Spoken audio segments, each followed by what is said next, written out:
സർവമായ cinema കാണാൻ പോവാണ്.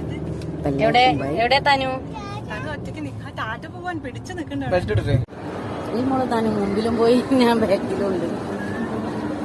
അങ്ങനെ എത്ര നിലയിലാന്ന് അറിയാത്തോണ്ട് ഞങ്ങൾ ചോദിച്ചു ഇതാ ഇവിടെ എത്തിപ്പെട്ടു. ഫോണിൽ ബുക്കിംഗ് ചെയ്താണെങ്കിലും അവിടെ പോയി കാണിച്ച് ടിക്കറ്റ് തരും. സംഭവം കിട്ടി, ഞങ്ങൾ കയറാൻ പോവുകയാണ്. തിയേറ്റർ കണ്ടുപിടിക്കാൻ കുറച്ചേരം. അയ്യോ, ക്രീമാണ് ഇരുട്ടത്ത് കൂടെ പോണ്. എപ്പോഴും ഇല്ലത്തൊന്ന് വന്നാൽ അച്ഛനത് വലിയ സന്തോഷവും. അച്ഛനും നിന്നെ കാണണമെന്ന് പറയുന്നുണ്ട്.